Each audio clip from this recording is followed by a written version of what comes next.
Okay, guys, welcome to the Reclaiming Hope podcast. We are on episode 10, and we are still in the emotions series, and today we're going to be talking about anger. So we'll give the definition, what that looks like for the both of us, and a rough timeline of when we saw that emotion pop up in this journey. So Yeah. I mean, like, we're not two very angry people.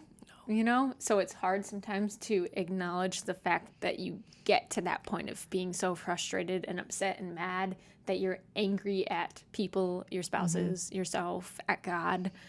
It's not a feeling that's enjoyable. So talking about it even is stinky, just to like acknowledge that we're angry. But self-awareness is also hard. So and also key to success. That's true. That's true. Hard but worth it. Yeah. So the definition of anger is the feeling of annoyance, displeasure, and hostility. So when I wrote that down, I told her, well, maybe I'm more angry than I think sometimes, because I wouldn't call it anger, but there's definitely times that I'm annoyed or I'm like not pleased with a specific situation and conversation in regards to like infertility and other people getting pregnant or whatever it is. Yeah. And then hostility, which can look different for everybody, but for me it's like shutting down, being short, being irritable. Yeah. So I was like, maybe I am a little more frustrated sometimes than I even thought I was. But so yeah, we're going to talk about some specific things that times that we got angry and like how we responded and how we try to reel it in sometimes. When did you get mad? I didn't really have a whole lot of it after the first miscarriage. I had one really bad night where there was some yelling going on, not like yelling towards anyone, just like yelling out. Yeah. And I mean, it was paired with like intense sobbing, and Bennett was with me, and he just held me for like 10 minutes of me like screaming and me just being in complete agony, to be honest. So that's really the only time that I was angry in the first. And I had people ask me like, are you angry at God, or like it's okay to be angry at God? And I was like, honestly, like I was never angry at him.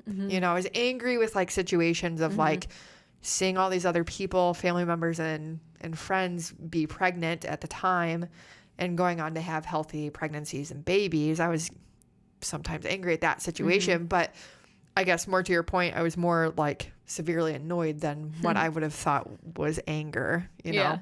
So, which apparently is the definition. Apparently makes it anger. So, again, I guess we've been more angry than we thought we have been. And then in the second, after we lost Ethan, after the second miscarriage, there was a ton of anger. So, on the way home, there was a lot of screaming going on, like yelling specifically at God. There was anger after I got off the phone with the scheduler for our DNC, because there was not a whole lot of grace in that conversation, and I was alone at home. Bennett was at work. So there was a whole lot of anger that came out after that.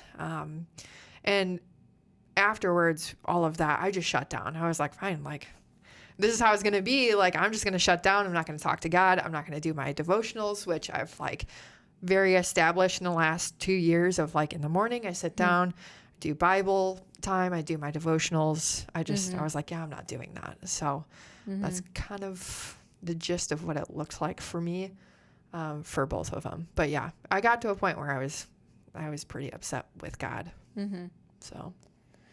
Yeah. So with mine, like initially I was not angry with God either. I was just angry at the situations. And specifically the one thing that got me really like upset on top of like the cherry, like I'm upset and I'm sad because I'm in the process of losing the baby and doing all these things. But one thing that I was like, are you serious? Like, why? Kind of questions that I remember now is just like, I was kind of angry just at the situation was I did a natural miscarriage at home, and I wanted to do everything as natural as possible. And then I went in for a follow-up ultrasound, and they said, yeah, there's still some tissue in there. We're going to have to go in and do a D&C.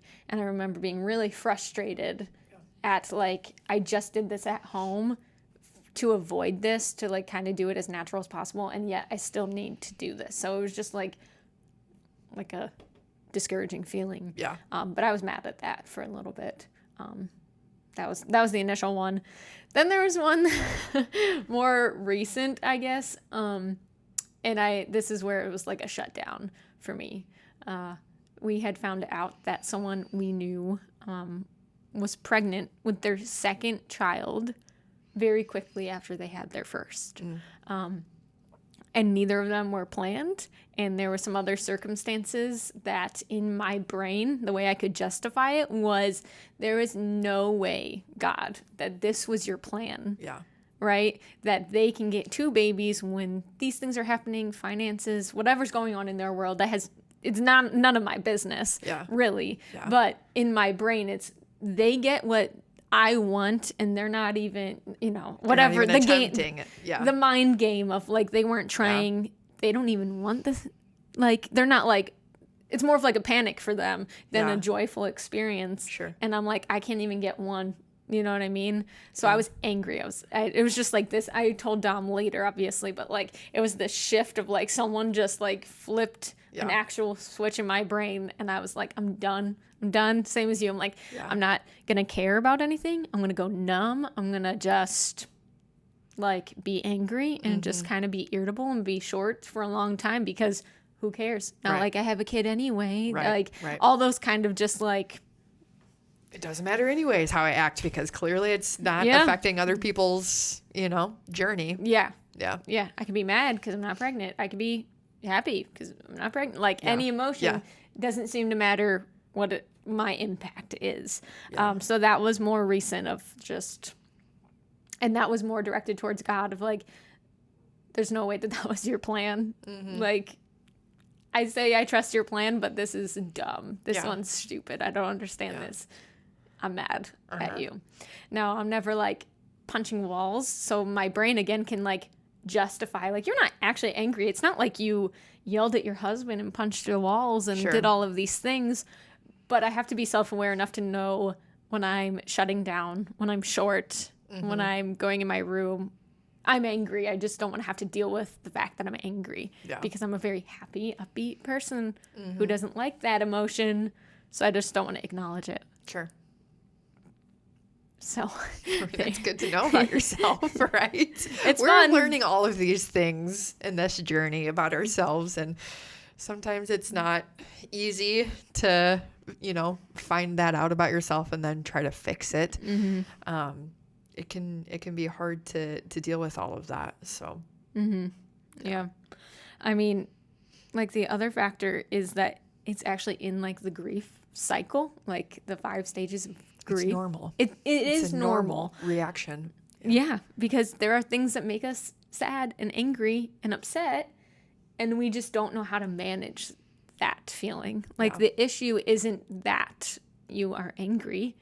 It's that you are responding in such a way that you're shutting everybody out, withdrawing, hurting other people's feelings, hurting yourself, running away from things. That's the response that's not leading you to any fruit, or you know what I mean? So, but it's in there, and you gotta find a blame. You can't. What are you angry at? Well, I'm angry at them because they're the ones that are pregnant. I'm angry at myself because clearly it was my body. I lost the baby. I'm mad at God because He creates life and takes it away. So why'd He take it away? Whatever your brain in that moment wants to be angry at. Sure. It just needs that little speck of truth to just. Yep. And I've had plenty of those thoughts, too, of, was I not praying enough, for a healthy baby? I felt like I was praying enough, like, to a point of, like, I was like, oh my gosh, I'm praying the same thing. But, like, were those prayers not enough? Why I said this out loud to Bennett a couple of times of, like, why is He telling us yes and then He's telling us no? Yeah, I've cried multiple times as I go to say that. It's like the hardest thing I can say is, like, that was hard. He said yes, but then He said no. He said no. I would have rather you just said no. than that. Yeah. So then you're angry at the fact that he allowed you to get pregnant, but also that's your kid. Yep. So then now you're angry that you were mad at your kid. Yep. You know, like in this mama's perspective that you have. Yeah. Yep, that one was hard for me. Yeah. That one kind of hit me just now. Whoa.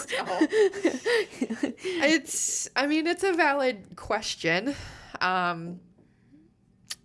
don't know that it'll ever be answered on this side.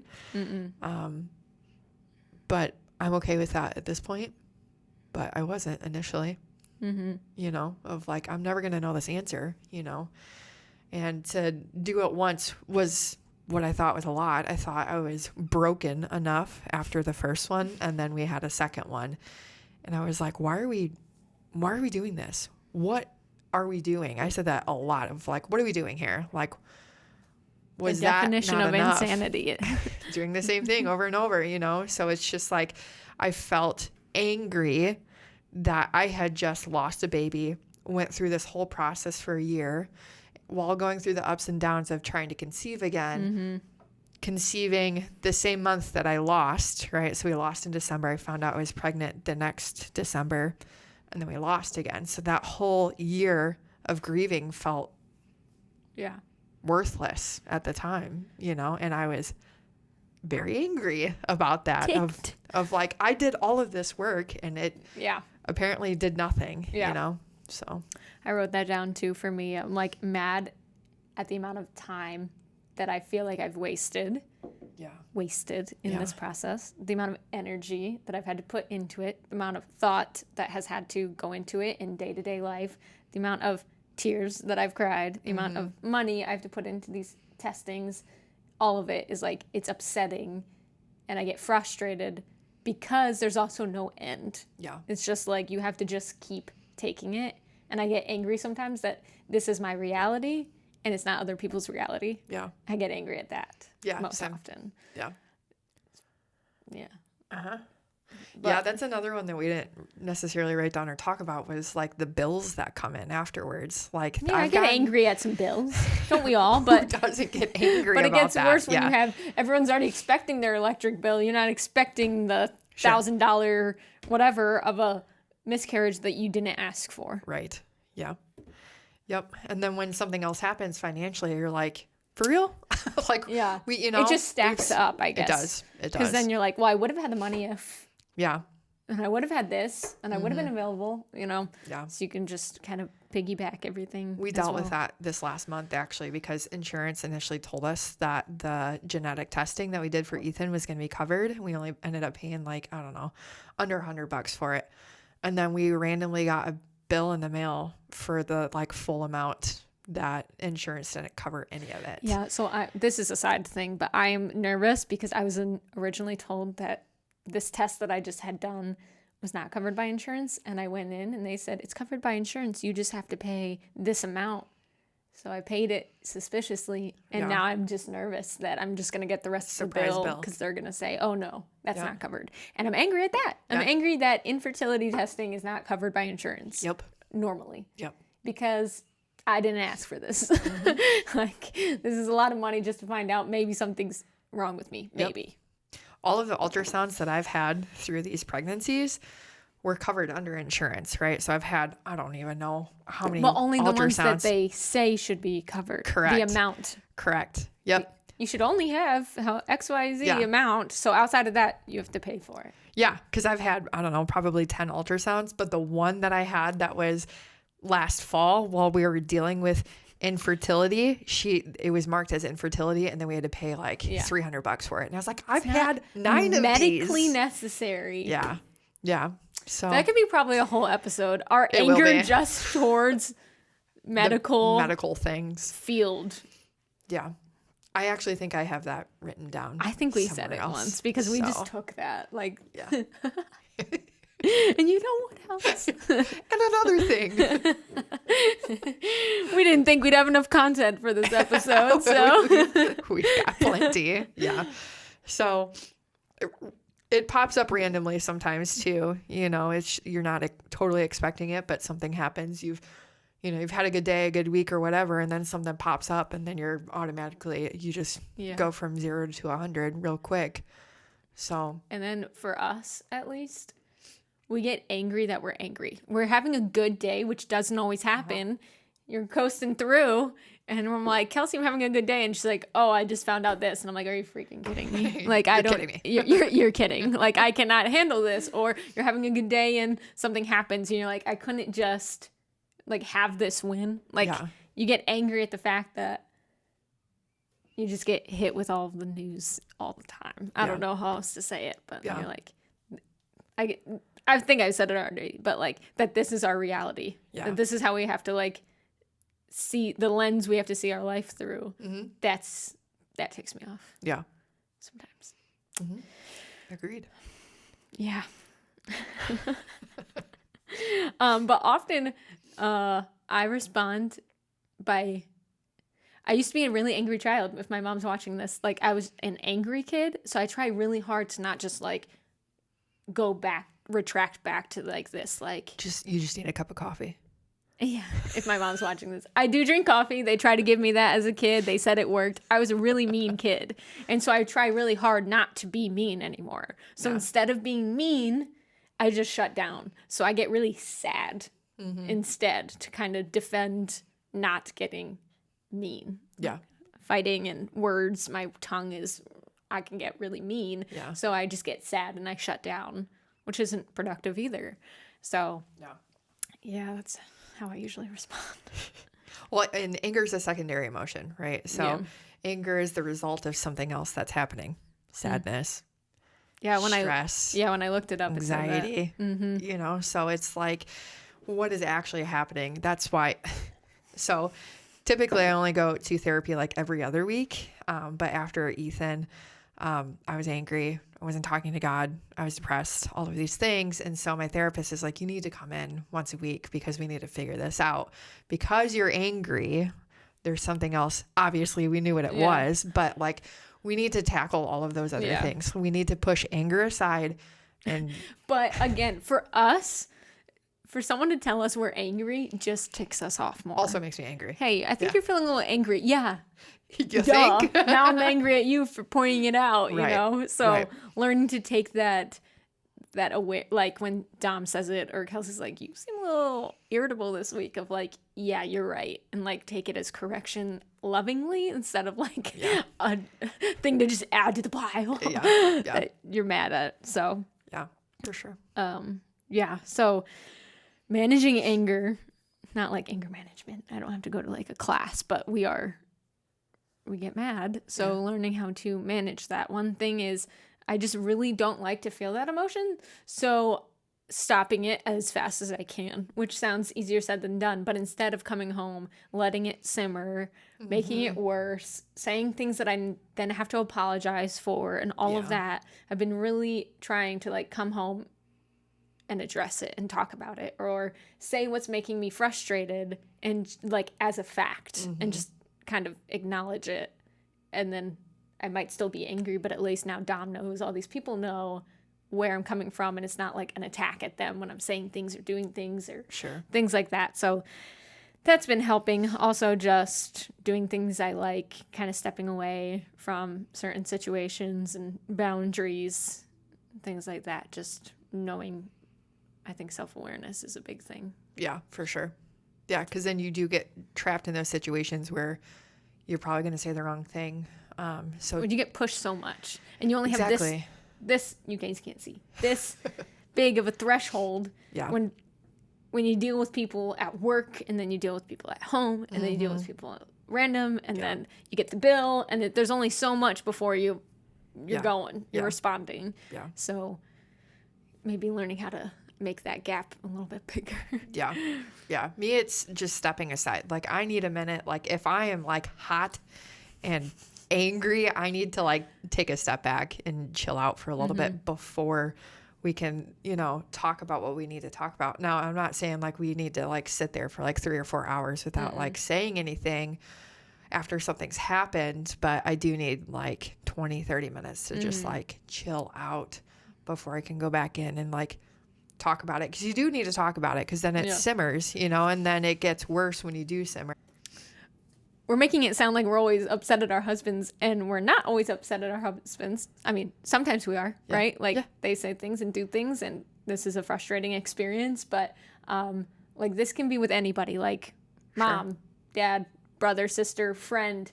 Like if you let that simmer, if they said something, they did something that ticked you off, even to the point of technically the definition is annoyance, displeasure, and hostility. Like if you're feeling like that, if you don't address it, it's just gonna keep going. And I've had those people that I'm like, I'm still mad at them from something they did like forever ago, just because I haven't addressed it. You can't move on then, right? No, because you're just holding on to baggage that you should have let go. And sometimes they don't even know, right? So we're just holding on to this, and they just have that, like, has that, what is that called? A foot in the door. Yeah. Mm-hmm. Foot in the door of just like, it has this like creeping into your life, and all the time now you're just like upset at them and you're angry, and it's just why. It's so much easier to, maybe you address it and they don't feel the same way, but at least you got it off your chest. Now you don't have to sit with like all of those feelings still. You know?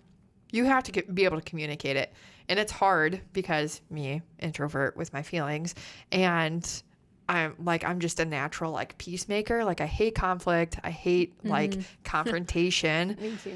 But sometimes it's necessary. Sometimes like if somebody hurt your feelings and you're angry about it, that's not going to be a fun conversation. No. But you have to address it if you want to move on and you want to have a relationship with that person. That's healthy. The hard part is, the hard part is sometimes people aren't as self-aware and or mature.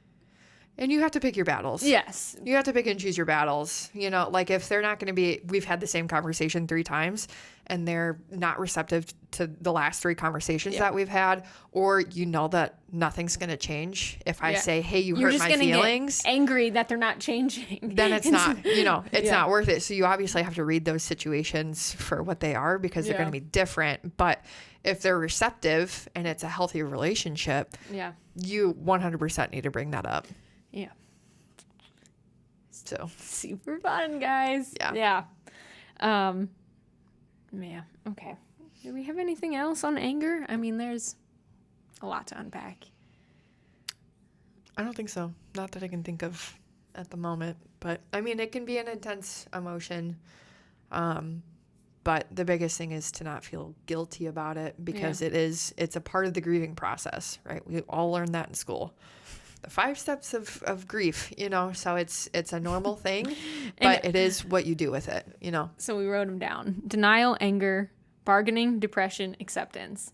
And it made me not angry. It made me like, I don't even know, question, because I was like, there's no way, because I was angry yesterday, that it's only step 2, but I feel like must be like, you know, back and forth. Because I'm definitely in denial at the beginning. I'm not in denial. I had a miscarriage. Sure. I'm not in denial. This is my life, infertility. But I feel like the anger part is just kind of like bounces between the two, because I bargain and then I'm angry that God didn't accept my plea. Yeah. And I don't think it's like step 1. So, okay, I made it through step 3. Okay, I must be on to bargaining. I can't wait for depression. Exactly. So I think it's just like a big old bowl of like, here you go. Yeah. Like, figure this out, and it's going to pop back. It's trauma, right? It's trauma. So trauma is going to come back at some point in whatever form. Yeah. Anger, depression, or whatever. So. This series is fun. Okay, let's talk about some hopefuls, because anger can steal some joy. It can steal things that you're looking forward to, because you're kind of just that tunnel vision on what's upsetting you. Sure. So what are we hopeful for? So we did a resource video a couple weeks ago, and I think I actually posted my picture of my update of it. Oh, yeah. But my pot with the seeded paper for Ethan actually worked. So I'm so excited because Camille's did not work, and I was like devastated about it. You're angry. I was angry. Well, for so many reasons, because the neighborhood cat had a field day with that. So I was angry about that. And my sweet Bennett, I didn't know this until a couple weeks later afterwards, but he actually went to the store and bought like seeds to, he tried to rectify it because I was so mad. Yeah. But so Ethan's worked, and I think those do best in like potted. Yeah. Or, like the wooden boxes or whatever. So it is full of stuff. There's no flowers yet, but they look pretty. Yeah. So that's what I'm hopeful in. Yeah. So I'm hopeful because Dom and I were looking at our New Year's resolution. So it is halfway into the year, and we were able to say, oh, we've been doing pretty well in this, and we have not even touched that one, right? So and some of them are fun, like go to 7 different disc golf courses and things like that. So we're re-looking at them and reestablishing like routine and planning some stuff out. So it's just, I'm looking forward to like getting back into that because I was really excited at the beginning of the year, and then life hit, which always happens. Yeah. Do you guys do that every year? No. Huh. No. So I really got to meet these ones because it's our first annual. Yeah. But like I had surgery at the beginning of the year on my foot, so that knocked out like a lot of the physical ones, and then we had to wait for like warm weather for some of them, and then other ones we just got lax in, but we wrote them down for a reason, so just hopeful to like work on them together. Nice. Yeah. That's fun. Yeah. Cool. Not angry. We're Fun good. things. We're good. Yes. I promise we're not angry. All the time. All the time. Just every once in a while, Just annoyed and displeased. Severely annoyed. A little hostile, bud. Yeah. But all is well. Yeah, for sure.